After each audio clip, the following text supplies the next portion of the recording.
This is my 13-inch M1 MacBook Pro, and it's an amazing machine.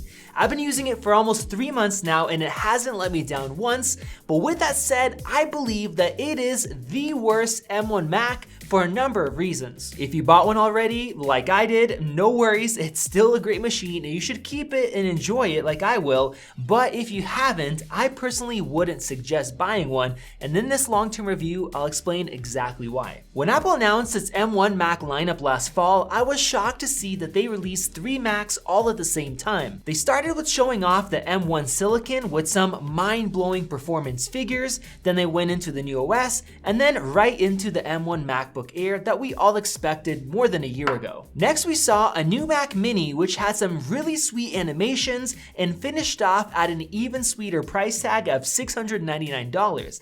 And then Apple decided to throw out a third machine, the M1 MacBook Pro. The claimed performance numbers were shockingly high for a base model 13-inch MacBook Pro, and then when we got to the battery life, my mind was absolutely blown. 17 hours of web use and 20 hours of video playback, which is double compared to the same machine that Apple released just half a year before that. Let me just say that I was more than skeptical about all of these claims. But now that I have a bunch of hours behind this machine, did Apple exaggerate their M1 performance claims like many other manufacturers do, especially with laptop battery life? No, they didn't. Most were spot on, and they were actually a bit conservative with a few of their claims. The performance was so good that my $15,000 Mac Pro is now posted for sale online, but the few buyers that contacted me backed out because they decided to wait for future Apple Silicon powered Mac Pros. Now, of course, the M1 Mac Mini and MacBook Pro are weaker overall than the Mac Pro, and they are expandable, but for most of my uses, including professional use, they perform just as well. The Mini has been killing it connected to my 6K display, and the MacBook Pro has been a beast on the go and connected to my LG 5K display at home. It's basically made my longtime dream come true, which is being able to have a smaller and lighter Mac for portable use instead of a much bigger machine. I thought that Apple would have to make the battery smaller and add extra fans to its 13-inch MacBook Pro in order to support a dedicated graphics card like Razer did with their Razer Blade Stealth. With this first generation MacBook Pro, almost everything stayed the same. We have the same exact all aluminum chassis, the same display, the trackpad, the speakers, the same great updated Magic keyboard, we have the touch bar, and the same single fan and battery packs. All Apple did was swap out the Intel CPU and the separate RAM with their M1 SoC that includes pretty much everything all in one package, and that made a massive difference. Let me tell you the synthetic differences in performance along with my real world experience compared to the previous models and machines that are much more expensive. To be honest, I feel like it's not even fair to compare this 13-inch MacBook Pro to the one that it replaced since the performance is on another level, but here's a quick refresher. When maxing out the CPU, the M1 chip is basically twice as powerful, while at the same time it's running completely silent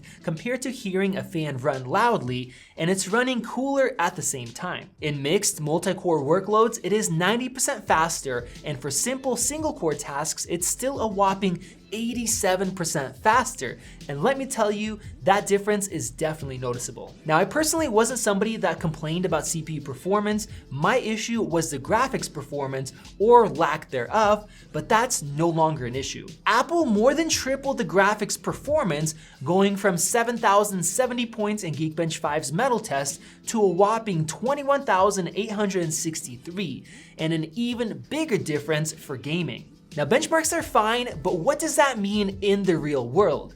Well, as I mentioned, I was never able to use a 13-inch MacBook Pro because it was too dang slow for pro video editing. The kind of 4K projects that I work on would typically lag as soon as I start to color grade or work with multicam files, causing the whole timeline to stutter and be a pain to edit. At that point, I could change to lower resolution projects, but then it's hard to judge focus, or I could transcode to ProRes like many people do, but that takes up to a few hours to do depending on the project, and also makes the project size about 5 times larger. Not only that, but exporting a standard 13-minute project that we do almost every day takes about 40 minutes to export while the fan is running loud and the machine is running hot. So how does the new 13-inch M1 powered MacBook Pro compare? Well, first off, For the vast majority of projects that I work on, the computer edits perfectly smoothly even when I add color correction and use a few plugins. Exporting the same 13-minute project takes only 7 minutes and 35 seconds, more than 5 times faster than just half a year ago. That is an absolutely insane difference in just 6 months' time, and with integrated graphics that use just 5.6 watts of power instead of dedicated graphics like in the Razer Blade Stealth, which was praised for only using 25 watts for the Max-Q GPU. Now that GPU is more powerful than the M1, scoring almost double in Geekbench 5, but what's interesting is that for video editing, if both are using DaVinci Resolve to make it fair, the performance is pretty much on par, and exporting the same 10-minute 4K project, the MacBook is actually faster, taking 6 minutes and 8 seconds compared to 8 minutes, likely because of that 4GB video memory limitation. And here's the kicker, that was with both plugged in. If we unplug them, the Razer takes 13 minutes to render while the M1 MacBook Pro takes the same exact time, and the other difference is battery life. The Razer Blade will last 2 hours while doing tough work like video rendering, and guess how long this MacBook Pro lasts doing the same task? Go ahead and pause the video right now and comment down below. All right, are you guys ready for it?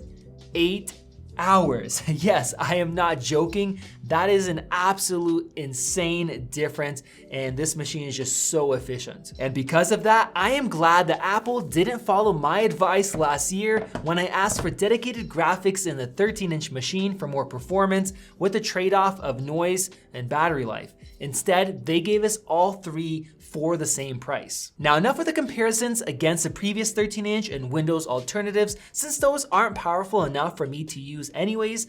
How does it stack up against the 16-inch MacBook Pro that it replaced? Surprisingly well. Exporting that same 13-minute project on a 16-inch MacBook Pro takes 6 minutes and 25 seconds instead of 7:25, a trade-off that I would gladly take for the smaller size and weight of the 13-inch MacBook. And did I mention that 16-inch that I'm comparing it to is the high-end i9 with 5600M graphics that cost $4,099 compared to $1,300. Yep, that's right. If I compared it to the base model, the M1 is actually faster at video editing. Now I have to say that the highest end 16-inch is more powerful overall, especially if you're doing graphics heavy tasks, but for most of the videos that I work on, there's very little to no difference in editing smoothness, and when it comes to battery life, when editing on the go, the M1 lasts almost 3 times longer. Of course, I'm mostly focusing on what I do most, but you'll be surprised by how the new 13-inch M1 compares to the 16-inch Intel for things like photo editing,